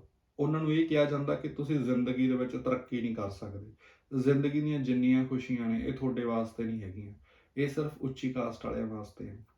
ਐਦਾਂ ਨਹੀਂ ਕਿ ਪੰਜਾਬ ਦੇ ਵਿੱਚ ਇਹ ਚੀਜ਼ਾਂ ਨਹੀਂ ਹੈਗੀਆਂ, ਪੰਜਾਬ ਦੇ ਵਿੱਚ ਵੀ ਹੈਗੀਆਂ। ਪਿੰਡਾਂ ਦੇ ਵਿੱਚ ਇੱਕ ਸਪੈਸ਼ਲ ਏਰੀਆ ਡੈਜ਼ਿਗਨੇਟ ਕਰ ਦਿੱਤਾ ਜਾਂਦਾ, ਜਿਹਨੂੰ ਵਿਹੜਾ ਕਹਿੰਦੇ। ਸਾਰੇ ਲੋਅਰ ਕਾਸਟ ਨੂੰ ਉੱਥੇ ਰੱਖਿਆ ਜਾਂਦਾ ਵਾ। ਉਸ ਤੋਂ ਬਾਅਦ ਸਾਡੇ ਗੁਰਦੁਆਰੇ ਅਲੱਗ ਨੇ, ਸਾਡੇ ਸ਼ਮਸ਼ਾਨ ਘਾਟ ਅਲੱਗ ਨੇ, ਸਾਰਾ ਕੁਝ ਅਲੱਗ ਹੈ। ਸਾਡਾ ਜਿਹੜਾ ਗਾਣੇ ਹੈ ਉਹ ਵੀ ਇੱਕ ਪਾਰਟਿਕੂਲਰ ਜਾਤ ਤੇ ਹੁੰਦੇ ਆ, ਜੱਟਾਂ ਦੇ ਹੁੰਦੇ ਆ। ਈਵਨ ਜਿਹੜੇ ਲੋਅਰ ਕਾਸਟ ਦੇ ਸਿੰਗਰ ਨੇ, ਕਾਫੀ ਸਿੰਗਰ ਜਿਹੜੇ ਮਰਾਸੀਆਂ ਦੇ ਮੁੰਡੇ ਆ, ਲੋਅਰ ਕਾਸਟ ਦੇ ਮੁੰਡੇ ਆ, ਉਹਨਾਂ ਨੂੰ ਵੀ ਪੋਪੂਲਰ ਹੋਣ ਵਾਸਤੇ ਆਪਣਾ ਜਿਹੜਾ ਨਾਮ ਹੈ, ਆਪਣਾ ਸਰਨੇਮ ਹੈ, ਉੱਦਾਂ ਦਾ ਰੱਖਣਾ ਪੈਂਦਾ। ਉਹਦਾ ਰੀਜ਼ਨ ਕੀ ਹੁੰਦਾ? ਕਿਉਂਕਿ ਸਾਡੇ ਜੋ ਗੁਰੂ ਸਾਹਿਬਾਨ ਨੇ ਕੋਸ਼ਿਸ਼ ਬਹੁਤ ਕੀਤੀ, ਮਿਹਨਤ ਬਹੁਤ ਕੀਤੀ, ਬਟ ਉਹ ਸ਼ਾਇਦ ਕਿਤੇ ਕੱਢ ਨਹੀਂ ਪਾਏ ਹੈਗੇ। ਅੱਜ ਵੀ ਸਾਡੀ ਸੋਸਾਇਟੀ ਦੇ ਵਿੱਚ ਜਿਹੜਾ ਜਾਤ ਪਾਤ ਦਾ ਕੋਡ ਆ ਉਹ ਪੂਰੇ ਉੱਪਰਲੇ ਐਂਗਲ ਤੇ ਪਹੁੰਚਿਆ ਹੋਇਆ ਵਾ। ਹੁਣ ਬਾਬਾ ਸਾਹਿਬ ਨੇ ਇਹ ਸਾਰੀਆਂ ਚੀਜ਼ਾਂ ਜਿਹੜੀਆਂ ਸੀਗੀਆਂ ਨਾ, ਇਹਨਾਂ ਨੂੰ ਬਹੁਤ ਵਧੀਆ ਤਰੀਕੇ ਨਾਲ ਅੰਡਰਸਟੈਂਡ ਕੀਤਾ ਤੇ ਇਹਨੂੰ ਮੱਦੇਨਜ਼ਰ ਰੱਖਦੇ ਹੋਏ ਹੀ ਰੈਜ਼ਰਵੇਸ਼ਨ ਦਿੱਤੀ। ਜਿਹੜਾ ਅੱਜ ਕਿਹਾ ਜਾਂਦਾ ਕਿ ਸ਼ੂਦਰ ਬਹੁਤ ਅਮੀਰ ਨੇ ਜਾਂ ਸ਼ੂਦਰ ਇਦਾਂ ਨੇ, ਕੁਛ ਜਿਹੜੀਆਂ ਲੋਅਰ ਕਾਸਟਸ ਨੇਗੀਆਂ ਉਹਨਾਂ ਨੂੰ ਪਾਰਟਿਕੂਲਰ ਕਿਸੇ ਪਿੰਡ, ਕਿਸੇ ਸ਼ਹਿਰ ਉਹਨਾਂ ਨੇ ਬਹੁਤ ਤਰੱਕੀ ਕਰ ਲਈ, ਦਿਸ ਦੈਟ, ਉਹਦਾ ਮੇਨ ਰੀਜ਼ਨ ਇਹੀ ਆ, ਕਿਤੇ ਨਾ ਕਿਤੇ ਉਹ ਰੈਜ਼ਰਵੇਸ਼ਨ ਕਰਕੇ ਪੜ੍ਹ ਲਿਖ ਗਏ ਤੇ ਉਹਨਾਂ ਦੀਆਂ 2-4 ਜਨਰੇਸ਼ਨ ਵਧੀਆ ਪੜ੍ਹ ਲਿਖ ਗਈਆਂ, ਉਹਨਾਂ ਨੇ ਕੰਮ ਕਰ ਲਿਆ, ਹੁਣ ਉਹ ਵਧੀਆ ਵੈਲ ਸੈਟਲ ਨੇਗੇ। ਮਗਰ ਉਹ ਪੋਸੀਬਲ ਇਸ ਕਰਕੇ ਹੋ ਪਾਇਆ ਕਿਉਂਕਿ ਰੈਜ਼ਰਵੇਸ਼ਨ ਸੀਗੀ। ਹੁਣ ਰੈਜ਼ਰਵੇਸ਼ਨ ਜਿਹੜੀ ਹੈਗੀ ਆ ਉਹ ਇੱਕ ਕੰਪਨਸੇਸ਼ਨ ਹੈ। ਕੰਪਨਸੇਸ਼ਨ ਕਿੱਦਾਂ ਵਾ ਕਿ ਸਦੀਆਂ ਦੀ ਗੁਲਾਮੀ ਪਿੱਛੋਂ ਅੱਜ ਵੀ ਲੋਕਾਂ ਕੋਲੇ ਉਹ ਰਾਈਟ ਨਹੀਂ ਹੈਗਾ ਵੀ ਤੁਸੀਂ ਘੋੜੀ ਚੜ੍ਹ ਲਓ, ਤੁਸੀਂ ਮੁੱਛ ਰੱਖ ਲਓ। ਕਾਫੀ ਹੁਣ ਤਾਂ ਵੈਬ ਸੀਰੀਜ਼ ਦੇ ਵਿੱਚ ਸ਼ਰੇਆਮ ਇਹਨਾਂ ਦਾ ਉਹ ਆਉਣ ਲੱਗ ਗਿਆ। ਆਸ਼ਰਮ ਜਿਹੜੀ ਬੌਬੀ ਦਿਓਲ ਦੀ ਸੀਗੀ, ਉਹਦੇ ਵਿੱਚ ਵੀ ਉਹਦੀ ਸਟਾਰਟਿੰਗ ਵੀ ਇੱਥੋਂ ਹੀ ਹੁੰਦੀ ਹੈ ਕਿ ਇੱਕ ਜਿਹੜੀ ਹਾਇਰ ਕਾਸਟ ਹੁੰਦੀ ਆ ਲੋਅਰ ਕਾਸਟ ਦੇ ਖਿਲਾਫ ਇੱਦਾਂ ਜੇ ਤੁਸੀਂ ਵੈਬ ਸੀਰੀਜ਼ ਦੇਖੀ ਹੈ ਤਾਂ ਉੱਥੋਂ ਤੁਹਾਨੂੰ ਪਤਾ ਲੱਗ ਜੂ। ਜੇ ਨਹੀਂ ਦੇਖੀ ਤਾਂ ਦੇਖੋ ਕਿੱਦਾਂ ਇੱਦਾਂ ਦੇ ਜਿਹੜੇ ਇਨਸੀਡੈਂਟ ਹੁੰਦੇ ਆ, ਜਿਹੜੇ ਬਾਬੇ ਨੇ ਜਾਂ ਪੋਲੀਟੀਸ਼ੀਅਨਸ ਨੇ ਉਹਨਾਂ ਨੂੰ ਕਿੱਦਾਂ ਕੰਟਰੋਲ ਕਰਕੇ, ਨੈਰੇਟਿਵ ਕੰਟਰੋਲ ਕਰਕੇ ਲੋਕਾਂ ਨੂੰ ਕੰਟਰੋਲ ਕਰਦੇ ਆ। ਇਹ ਸਾਰੀਆਂ ਚੀਜ਼ਾਂ ਅੱਜ ਕੱਲ੍ਹ ਤਾਂ ਬਹੁਤ ਆਉਣ ਲੱਗ ਗਈਆਂ ਤੇ ਫਿਲਮਾਂ ਖੁੱਲ੍ਹੇਆਮ ਬਣਨ ਲੱਗ ਗਈਆਂ, ਮਗਰ ਲੋਕਾਂ ਦਾ ਜਿਹੜਾ ਨੈਰੇਟਿਵ ਆ ਉਹ ਚੇਂਜ ਨਹੀਂ ਹੋ ਰਿਹਾ, ਲੋਕਾਂ ਦੀ ਮੈਂਟੈਲਿਟੀ ਚੇਂਜ ਨਹੀਂ ਹੋ ਰਹੀ। ਇਸੇ ਨੂੰ ਮੱਦੇਨਜ਼ਰ ਰੱਖਦੇ ਹੋਏ ਬਾਬਾ ਸਾਹਿਬ ਨੇ ਰਿਜ਼ਰਵੇਸ਼ਨ ਦੀ ਗੱਲ ਕੀਤੀ ਸੀ। ਰਿਜ਼ਰਵੇਸ਼ਨ ਦਾ ਮਤਲਬ ਇਹ ਨਹੀਂ ਸੀ ਕਿ ਉਹ ਵੱਡੀਆਂ ਕਾਸਟ, ਜਿਹੜੀਆਂ ਉੱਚੀਆਂ ਕਾਸਟ ਆ, ਉਹਨਾਂ ਨੂੰ ਦਬਾਉਣਾ ਚਾਹੁੰਦੇ ਆ। ਰਿਜ਼ਰਵੇਸ਼ਨ ਇਸ ਕਰਕੇ ਨਹੀਂ ਸੀਗੀ ਕਿ ਜਿਹੜੀਆਂ ਉੱਚੀਆਂ ਜਾਤਾਂ ਨੇ ਉਹਨਾਂ ਨੂੰ ਦਬਾਇਆ ਜਾ ਸਕੇ। ਰਿਜ਼ਰਵੇਸ਼ਨ ਇਹ ਸੀ ਕਿ ਜਿਹੜੀਆਂ ਛੋਟੀਆਂ ਕਾਸਟ ਨੇਗੀਆਂ ਨਾ, ਉਹਨਾਂ ਨੂੰ ਅਸੀਂ ਇੱਕ ਫਾਈਟਿੰਗ ਚਾਂਸ ਦੇ ਦਈਏ, ਉਹਨਾਂ ਨੂੰ fight for education the right ਦੇ ਦਈਏ। ਦੇਖੋ, ਜਦੋਂ ਅਸੀਂ ਕਿਸੇ ਵੱਡੇ ਮਹਾਨ ਵਿਅਕਤੀ ਦੀ ਕਹਾਣੀ ਪੜ੍ਹਦੇ ਹਾਂ, ਇਬਰਾਹਿਮ ਲਿੰਕਨ ਦੀ ਜਾਂ APJ ਅਬਦੁਲ ਕਲਾਮ ਦੀ, ਕਿ ਉਹ ਤਾਂ ਜੀ ਸਟਰੀਟ ਲਾਈਟ ਦੇ ਥੱਲੇ ਬੈਠ ਕੇ ਰਾਤ ਨੂੰ ਪੜ੍ਹਦਾ ਸੀ, ਜਾਂ APJ ਅਬਦੁਲ ਕਲਾਮ ਮੱਛੀਆਂ ਵੇਚ ਕੇ ਪੜ੍ਹਦੇ ਸੀਗੇ, ਤਾਂ ਅਸੀਂ ਬੜੇ ਖੁਸ਼ ਹੁੰਦੇ ਹਾਂ ਕਿ ਯਾਰ ਕਿੱਡਾ ਮਹਾਨ ਬੰਦਾ ਸੀ। ਮਗਰ ਸਾਡਾ ਦਿਲ ਕਦੇ ਨਹੀਂ ਸੋਚਦਾ ਕਿ ਉਹਨਾਂ ਨੂੰ ਇਹੋ ਜਿਹਾ ਕੁਛ ਕਰਨ ਦੀ ਲੋੜ ਕਾਹਤੇ ਪਈ। ਅਸੀਂ ਇਹੋ ਜਿਹੀ ਸੁਸਾਇਟੀ ਬਿਲਡ ਕਾਹਤੇ ਨਹੀਂ ਕਰ ਪਾਏ ਕਿ ਜਿੱਥੇ ਜੇ ਇੱਕ ਬੱਚਾ ਪੜ੍ਹਨਾ ਚਾਹੁੰਦਾ ਵਾ ਤਾਂ ਉਹ ਪੜ੍ਹ ਸਕੇ, ਉਹਦੇ ਵਾਸਤੇ ਇਦਾਂ ਦਾ ਐਟਮੋਸਫੀਅਰ ਤਿਆਰ ਹੋਵੇ। ਸੋ ਇਹ ਸਾਰਾ ਕੁਝ ਜਿਹੜਾ ਬਾਬਾ ਸਾਹਿਬ ਨੂੰ ਪਤਾ ਸੀ, ਬਾਬਾ ਸਾਹਿਬ ਨੂੰ ਇਹ ਪਤਾ ਸੀ ਕਿ ਸ਼ੂਦਰਾਂ ਦੀ ਜਿਹੜੀ ਤਰੱਕੀ ਹੈ ਉਹਦੇ ਵਾਸਤੇ ਉਹਨਾਂ ਨੂੰ ਰਿਜ਼ਰਵੇਸ਼ਨ ਬਹੁਤ ਜ਼ਰੂਰੀ ਹੈ। ਤੁਸੀਂ ਇਹ ਸੋਚੋਗੇ ਕਿ ਜਿਹੜੀ ਰਿਜ਼ਰਵੇਸ਼ਨ ਹੈ ਇਹਦੇ ਨਾਲ ਵੱਡੀਆਂ ਜਾਤਾਂ ਕੋਲੋਂ ਜੌਬ ਲੈਣ ਦਾ ਰਾਈਟ ਖੋਲਿਆ ਜਾਂਦਾ, ਐਦਾਂ ਨਹੀਂ ਹੈਗਾ। ਦੇਖੋ, ਇੰਡੀਆ ਦੇ ਵਿੱਚ ਮੈਕਸਿਮਮ ਟੂ ਮੈਕਸਿਮਮ ਜਿਹੜੀਆਂ ਸਰਕਾਰੀ ਜੌਬਾਂ ਨੇ 15% ਨੇਗੀਆਂ, ਮੈਕਸਿਮਮ ਟੂ ਮੈਕਸਿਮਮ 20% ਹੋਣਗੀਆਂ। ਜਿਹੜੀਆਂ ਉਸ ਤੋਂ ਬਾਅਦ ਦੀਆਂ ਜੌਬਾਂ ਨੇਗੀਆਂ, ਜਿਹੜੀਆਂ ਉਸ ਤੋਂ ਬਾਅਦ ਜਿੰਨੀਆਂ ਦੁਕਾਨਾਂ ਆਉਂਦੀਆਂ, ਜਿਹਦੇ ਵਿੱਚ ਜਿੰਨੇ ਬਿਜ਼ਨਸਿਸ ਆਉਂਦੇ ਆ, ਉੱਥੇ ਕਿਸੇ ਤਰ੍ਹਾਂ ਦੀ ਕੋਈ ਰਿਜ਼ਰਵੇਸ਼ਨ ਨਹੀਂ ਹੈਗੀ। ਤੁਸੀਂ ਇੰਡੀਆ ਬਾਜ਼ਾਰ 'ਚ ਨਿਕਲਿਓ ਤੇ ਫਿਰ ਤੁਸੀਂ ਇਹ ਦੇਖਿਓ ਕਿ ਜਿੰਨੇ ਬਿਜ਼ਨਸਿਸ ਨੇ ਉਹਨਾਂ ਦੇ ਮਾਲਕ ਕੌਣ ਹੈ। ਉਹਨਾਂ 'ਚੋਂ ਕੋਈ, ਕਿਸੇ ਬਹੁਤ ਘੱਟ ਬਿਜ਼ਨਸ ਹੋਣਗੇ ਜਿਨ੍ਹਾਂ ਦੇ ਮਾਲਕ ਜਿਹੜੇ ਹੋਣਗੇ ਉਹ ਛੋਟੀਆਂ ਜਾਤਾਂ ਦੇ ਹੋਣਗੇ। ਹਾਂ, ਉੱਥੇ ਜਿਹੜਾ ਤੁਹਾਨੂੰ ਪਾਣੀ ਫੜਾਊਗਾ, ਜਿਹੜਾ ਉੱਥੇ ਕੰਮ ਕਰ ਰਿਹਾ ਹੋਊਗਾ, ਉਹ ਤੁਹਾਨੂੰ ਛੋਟੀ ਜਾਤ ਦਾ ਜ਼ਰੂਰ ਮਿਲ ਜੂਗਾ। ਹੁਣ ਇਹ ਗੱਲ ਸਮਝਣੀ ਕਾਹਤੇ ਜ਼ਰੂਰੀ ਹੈ। ਦੇਖੋ, ਕਿਸੇ ਜੱਟ ਕੋਲੇ ਜੇ 15 ਕਿੱਲੇ ਜ਼ਮੀਨ ਹੈ ਤੇ ਉਹਦੇ ਮੁੰਡੇ ਨੂੰ ਜੇ ਜੌਬ ਨਹੀਂ ਵੀ ਮਿਲੂਗੀ ਤਾਂ ਉਹਦੇ ਕੋਲੇ ਐਟਲੀਸਟ 15 ਕਿੱਲੇ ਹੈਗੇ ਆ। ਮਗਰ ਇੱਕ ਛੋਟੀ ਜਾਤ ਤੋਂ ਜਿਹੜਾ ਉੱਠ ਕੇ ਆ ਰਿਹਾ, ਜਿਨ੍ਹਾਂ ਕੋਲੇ ਕੁਝ ਨਹੀਂ ਹੈ, ਦੋ ਕਮਰਿਆਂ ਦਾ ਸਿਰਫ ਇੱਕ ਘਰ ਹੈ, ਹਨਾ, ਤੇ ਜੇ ਉਹ ਇੰਨੇ ਮਾੜੇ ਹਾਲਾਤਾਂ ਚੋਂ ਨਿਕਲ ਕੇ, ਹੁਣ ਆਪਾਂ YouTube ਤੇ Facebook ਤੇ ਕਈ ਵਾਰੀ ਵੀਡੀਓ ਚੱਲਦੀ ਹੈ ਨਾ, ਸਾਡਾ ਦਿਲ ਬੜਾ ਭਾਵੁਕ ਹੋ ਜਾਂਦਾ ਕਿ ਕਿੰਨੇ ਹਾਲਾਤਾਂ ਚੋਂ ਕਿੱਦਾਂ ਬੱਚੇ ਪੜ੍ਹਦੇ ਆ। ਜੇ ਉਹਨਾਂ ਹਾਲਾਤਾਂ ਚੋਂ ਉਹ ਪੜ੍ਹ ਕੇ ਉਹਦੇ 70% ਆਏ ਆ, ਤੇ ਇੱਕ ਬਹੁਤ ਵਧੀਆ ਫੈਮਿਲੀ ਚੋਂ, ਜਿੱਥੇ ਉਹਨੂੰ ਸਵੇਰੇ ਉੱਠਦੇ ਨੂੰ ਦੁੱਧ ਦਾ ਗਲਾਸ ਮਿਲਦਾ ਵਾ, ਥੱਲੇ ਉਹਦੇ ਮੋਟਰਸਾਈਕਲ ਆ, ਥੱਲੇ ਉਹਦੇ ਬੁਲਟ ਆ, ਗੱਡੀ ਆ, ਟਿਊਸ਼ਨ ਆ, ਦਿਸ ਆ ਦੈਟ ਆ, ਤੇ ਉਹ ਨੰਬਰ 80 ਲੈ ਕੇ ਆ ਰਿਹਾ ਵਾ ਪਰਸੈਂਟ, ਤੇ ਕੋਈ ਬਿਨਾਂ ਰਿਸੋਰਸਿਸ ਤੋਂ 70-75% ਲੈ ਕੇ ਆ ਰਿਹਾ, ਤਾਂ ਆਈ ਥਿੰਕ ਸਾਨੂੰ ਇਕੁਐਲਿਟੀ ਦੀ ਗੱਲ ਨਹੀਂ ਉੱਥੇ ਕਰਨੀ ਚਾਹੀਦੀ, ਸਾਨੂੰ ਇਕੁਇਟੀ ਦੀ ਗੱਲ ਕਰਨੀ ਚਾਹੀਦੀ ਹੈ। ਹਰ ਇੱਕ ਬੰਦੇ ਨੂੰ ਤੁਸੀਂ ਇਕੁਅਲ ਟਰੀਟ ਨਹੀਂ ਕਰ ਸਕਦੇ। ਹਰ ਇੱਕ ਬੰਦੇ ਨੂੰ ਉਹਦੀ ਕੰਡੀਸ਼ਨ ਦੇ ਹਿਸਾਬ ਨਾਲ ਤੁਸੀਂ ਇੱਕ ਇਕੁਅਲ ਓਪਰਚੁਨਿਟੀ ਦੇ ਸਕਦੇ ਹੋ। ਜਿਹੜੀ ਰਿਜ਼ਰਵੇਸ਼ਨ ਆ ਇਹ ਉਦਾਂ ਦੀ ਓਪਰਚੁਨਿਟੀ ਤੁਹਾਨੂੰ ਪ੍ਰੋਵਾਈਡ ਕਰਦੀ ਹੈ। ਦੇਖੋ, ਜੇ ਤੁਸੀਂ ਰਿਜ਼ਰਵੇਸ਼ਨ ਨੂੰ ਮਾੜਾ ਕਹਿਣਾ ਤਾਂ ਤੁਹਾਨੂੰ ਇੰਡੀਆ ਦੇ ਵਿੱਚ ਜਿਹੜਾ ਜੌਬ ਵਾਲਾ ਸਿਸਟਮ ਆ, ਜਿਹੜਾ ਐਜੂਕੇਸ਼ਨ ਸਿਸਟਮ ਆ, ਜਿਹੜਾ ਸੋਸ਼ਲ ਸਿਸਟਮ ਆ, ਪਹਿਲਾਂ ਤੁਹਾਨੂੰ ਉਹਨੂੰ ਸੈੱਟ ਕਰਨਾ ਪੈਣਾ। ਜਿੱਦਣ ਤੁਹਾਡਾ ਸੋਸ਼ਲ ਸਿਸਟਮ ਸੈੱਟ ਹੋ ਗਿਆ, ਉਦੋਂ ਤੁਸੀਂ ਕਹਿ ਸਕਦੇ ਹੋ ਕਿ ਅਸੀਂ ਰਿਜ਼ਰਵੇਸ਼ਨ ਨਹੀਂ ਸਾਨੂੰ ਚਾਹੀਦੀ ਹੈਗੀ। ਜਦੋਂ ਤੁਸੀਂ ਛੋਟੀ ਜਾਤ ਦੇ ਕਿਸੇ ਬੰਦੇ ਤੋਂ ਅਧਿਕਾਰ ਖੋਹ ਲੈਂਦੇ ਹੋ ਕਿ ਤੂੰ ਸਾਡੇ ਗੁਰਦੁਆਰੇ 'ਚ ਨਹੀਂ ਆਉਣਾ, ਤੁਹਾਡੀ ਜਿਹੜੀ ਡੈੱਡ ਬੋਡੀ ਆ ਉਹ ਸਾਡੇ ਸਿਵਲ 'ਚ ਜੜ ਨਹੀਂ ਸਕਦੀ, ਤੇ ਉਹ ਇਸ ਬੇਇੱਜ਼ਤੀ ਵਾਸਤੇ ਕੁਛ ਨਾ ਕੁਛ ਕੰਪਨਸੇਸ਼ਨ ਦਾ ਹੱਕਦਾਰ ਜ਼ਰੂਰ ਹੈਗਾ। ਦੇਖੋ, ਸੜਕ ਹਾਦਸੇ 'ਚ ਕਿਸੇ ਬੰਦੇ ਦੀ ਮੌਤ ਹੋ ਜਾਵੇ ਤੇ ਉਹਦੇ ਵਿੱਚ ਸਰਕਾਰ ਦੀ ਗਲਤੀ ਹੋਵੇ ਤਾਂ ਅਸੀਂ ਸਰਕਾਰ ਤੋਂ ਪੈਸੇ ਮੰਗਦੇ ਹਾਂ। ਸਰਕਾਰ ਕੋਈ ਐਂ ਤਾਂ ਹੈ ਨਹੀਂ ਕੋਈ ਇੰਡੀਪੈਂਡੈਂਟ ਬੋਡੀ ਹੈ, ਸਰਕਾਰ ਦੇ ਵਿੱਚ ਵੀ ਬੰਦੇ ਆਪਣੇ ਹੁੰਦੇ ਆ, ਅਸੀਂ ਸਰਕਾਰਾਂ ਚੁਣਦੇ ਹਾਂ। ਤਾਂ ਜਿਸ ਹੱਕ ਨਾਲ ਅਸੀਂ ਸਰਕਾਰਾਂ ਤੋਂ ਪੈਸੇ ਮੰਗਦੇ ਹਾਂ ਨਾ, ਉਸੇ ਹੱਕ ਨਾਲ ਜਦੋਂ ਅਸੀਂ ਇੱਕ ਸਮਾਜ ਦੇ ਵੱਡੇ ਤਬਕੇ ਨੂੰ ਅਸੀਂ ਉਹਨਾਂ ਨੂੰ ਘ੍ਰਿਣਾ ਦਾ ਪਾਤਰ ਬਣਾਉਣਾ, ਅਸੀਂ ਉਹਨਾਂ ਦੇ ਖਿਲਾਫ ਮਾੜਾ ਚੰਗਾ ਬੋਲਣਾ, ਅਸੀਂ ਉਹਨਾਂ ਦੀ ਜਾਤ ਨੂੰ ਇੱਕ ਗਾਲ ਬਣਾ ਕੇ ਰੱਖ ਦੇਣਾ, ਤਾਂ ਮੇਰੇ ਹਿਸਾਬ ਨਾਲ ਉਹਨਾਂ ਨੂੰ ਰਿਜ਼ਰਵੇਸ਼ਨ ਦੇਣਾ ਬਣਦਾ। ਠੀਕ ਹੈ, ਉਹਦੇ ਵਿੱਚ ਕੋਈ ਬੁਰਾਈ ਨਹੀਂ ਹੈ। ਜੇ ਤੁਹਾਨੂੰ ਐਂ ਲੱਗਦਾ ਕਿ ਮੈਂ ਗਲਤ ਬੋਲ ਰਿਹਾ ਰਿਜ਼ਰਵੇਸ਼ਨ ਨੂੰ ਲੈ ਕੇ ਜਾਂ ਜਾਤ ਪਾਤ ਨੂੰ ਲੈ ਕੇ, ਆਹ ਬੁੱਕ ਹੈਗੀ ਹੈ, ਠੀਕ ਹੈ, ਤੁਸੀਂ ਇਹਨੂੰ ਪੜ੍ਹ ਸਕਦੇ ਹੋ। ਇਹਦੇ ਨਾਲ ਦੀਆਂ ਹੋਰ ਬਹੁਤ ਕਿਤਾਬਾਂ ਨੇ, ਉਹਨਾਂ ਨੂੰ ਪੜ੍ਹ ਸਕਦੇ ਹੋ। ਤਾਂ ਉੱਥੋਂ ਤੁਹਾਨੂੰ ਪਤਾ ਲੱਗੂਗਾ ਕਿ ਜਿਹੜੀ ਸਾਡੀ ਇੰਡੀਅਨ ਸੁਸਾਇਟੀ, ਜਿੱਥੇ ਅਸੀਂ ਸੰਸਕਾਰਾਂ ਦੀ ਗੱਲ ਕਰਦੇ ਹਾਂ, ਹਿਸਟਰੀ ਦੀ ਗੱਲ ਕਰਦੇ ਹਾਂ ਬਹੁਤ ਵੱਡੇ ਲੈਵਲ ਤੇ, ਉੱਥੇ ਉਹਦੇ ਵਿੱਚ ਇਹੋ ਜਿਹੀਆਂ ਕੁਝ ਖਾਮੀਆਂ ਵੀ ਨੇ ਜਿਹੜੀਆਂ ਦੁਨੀਆ 'ਚ ਕਿਤੇ ਨਹੀਂ ਹੈਗੀਆਂ। ਸੋ ਸਾਨੂੰ ਉਹਨਾਂ ਖਾਮੀਆਂ ਨੂੰ ਦੂਰ ਕਰਨ ਦੀ ਲੋੜ ਹੈ। ਸੱਚ ਜਿਹੜਾ ਹੁੰਦਾ ਕੌੜਾ ਹੁੰਦਾ, ਝੂਠ ਜਿਹੜਾ ਹੁੰਦਾ ਉਹ ਮਿੱਠਾ ਹੁੰਦਾ। ਕੌੜਾ ਸੱਚ ਸੁਣੋ, ਤੇ ਤੁਹਾਡੇ ਵਿੱਚ ਵੀ ਜੇ ਜਾਤ ਪਾਤ ਦਾ ਕੋੜ ਹੈਗਾ ਤਾਂ ਉਹਨੂੰ ਆਪਣੇ ਚੋਂ ਬਾਹਰ ਕੱਢਣ ਦੀ ਕੋਸ਼ਿਸ਼ ਕਰੋ। Thank you.